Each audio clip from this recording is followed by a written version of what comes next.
खुल्या समुद्रावर एका तेल टँकरला पकडण्यात आलं आणि या एका घटनेमुळे जगात एकच खळबळ माजली आहे.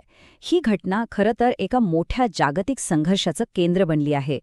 तर प्रश्न हा आहे की मरिनेरा नावाचं हे एक साधंसं जहाज जागतिक स्तरावरच्या वादाचं इतकं मोठं कारण कसं काय बनलं? चला, ह्या जहाजाच्या प्रवासाची आणि त्यामागच्या राजकारणाची संपूर्ण कहाणी समजून घेऊया. ही कथा सुरू होते समुद्रात, जिथे 2 आठवड्यांपेक्षा जास्त काळ एक थरारक पाठलाग चालला होता आणि त्याचा शेवट खूपच नाट्यमय झाला. तर झालं असं की अनेक आठवड्यांच्या पाठलागानंतर अखेर 7 जानेवारी 2026 रोजी अमेरिकेच्या सैन्याने ब्रिटनच्या मदतीने उत्तर अटलांटिकमध्ये या टँकरवर कारवाई केलीच. आता अमेरिकेचं अधिकृत म्हणणं काय आहे? ते म्हणतात की ही कारवाई पूर्णपणे कायदेशीर होती.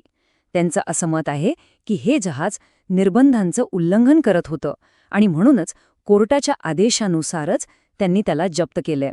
पण अमेरिकेच्या या दाव्यावर रशियाची प्रतिक्रिया खूपच तीव्र होती. रशियन सिनेटर आंद्रे क्लिशास यांनी तर याला खुल्या समुद्रातील चाचेगिरी असं म्हटलं.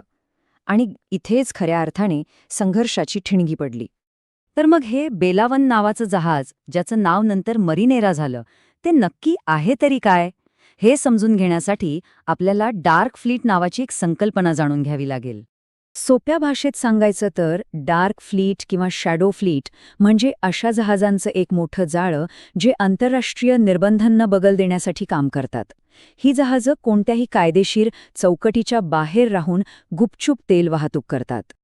बरं, मग ही डार्क फ्लीट नक्की काम करते तरी कशी? हे खूपच इंटरेस्टिंग आहे. बघा, ते जहाजाचे खरे मालक कोण आहेत हे लपवतात. मग अशा देशांचे झेंडे वापरतात जिथे जास्त कोणी चौकशी करत नाही. त्यांची ट्रॅकिंग सिस्टम तर बंदच असते. आणि सगळ्यात महत्त्वाचं म्हणजे मालाचा खरा स्रोत लपवण्यासाठी समुद्रातच एका जहाजातून दुसऱ्या जहाजात माल भरला जातो, म्हणजे कोणाला पत्ताच लागत नाही. आता या डार्क फ्लीटला रोखण्यासाठी अमेरिकेने एक नवी रणनीती वापरली आहे. आणि ही रणनीती या जहाजांच्या एका मोठ्या कायदेशीर कमतरतेचा अचूक फायदा घेते.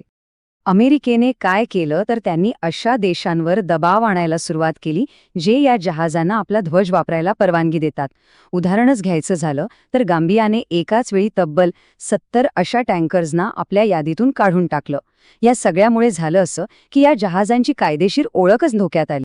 आणि या सगळ्याचा अंतिम परिणाम काय? तर ही जहाजे कायदेशीरदृष्ट्या राज्यविहीन म्हणजे स्टेटलेस बनतात. म्हणजेच त्यांची कोणत्याही देशाकडे अधिकृत नोंदणीच राहत नाही.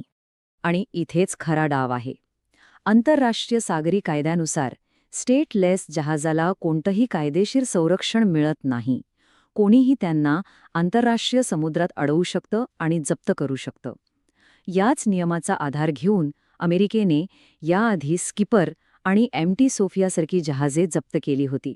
पण आता ह्या टँकर ऑपरेटर्सनी एक नवीन आणि धाडसी डाव खेळलाय, ज्यामुळे संपूर्ण खेळाचे नियमच बदलून गेले आहेत. फरक बघा, आधी ही जहाजे आपली ओळख लपवायची. ते छोट्या देशांच्या रजिस्ट्रीचा वापर करायचे, जिथे देखरेख खूपच कमी होती. पण आता ते उघडपणे रशियासारख्या मोठ्या शक्तीचा ध्वज वापरत आहेत. आणि यामुळे काय होतंय तर त्यांना थेट रशियाचं संरक्षण मिळतंय. आणि हे काही एकट्या मरिनेराचं प्रकरण नाहीये. हा एक ट्रेंड बनला आहे. इथे आपण पाहू शकता की हायपेरियन, प्रीमियर, लीडर यांसारख्या अनेक जहाजांनी स्वतःला रशियाच्या ध्वजाखाली आणला आहे. म्हणजे हा एक विचारपूर्वक केलेला बदल आहे.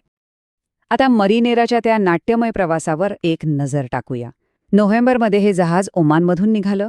15 डिसेंबरला अमेरिकेच्या नाकेबंदीपासून वाचण्यासाठी अटलांटिकमधून अचानक मागे फिरलं. प्रवासातच त्याचं नाव बदललं गेलं, रशियाचा ध्वज लावण्यात आला आणि अखेर 7 जानेवारीला ते पकडलं गेलं. तर मग खुल्या समुद्रावरच्या या थेट संघर्षाचे नेमके परिणाम काय होणार आहेत?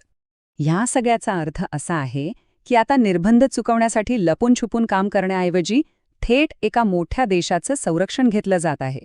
अमेरिका सागरी कायद्याची एक प्रकारे कसोटीच पाहत आहे. पण यामुळे रशियासारख्या मोठ्या देशांशी थेट संघर्षाचा धोका खूप वाढला आहे. आणि ही एक घटना भविष्यात अशा अनेक कारवायांसाठी एक उदाहरण ठरू शकते. आणि शेवटी एक महत्त्वाचा प्रश्न उरतो. आपण जे पाहत आहोत ते समुद्रावरील एका नव्या आणि उघड संघर्षाच्या युगाची सुरुवात तर नाही ना? या घटनेचे दूरगामी परिणाम काय होतील हे तर येणारा काळच ठरवेल.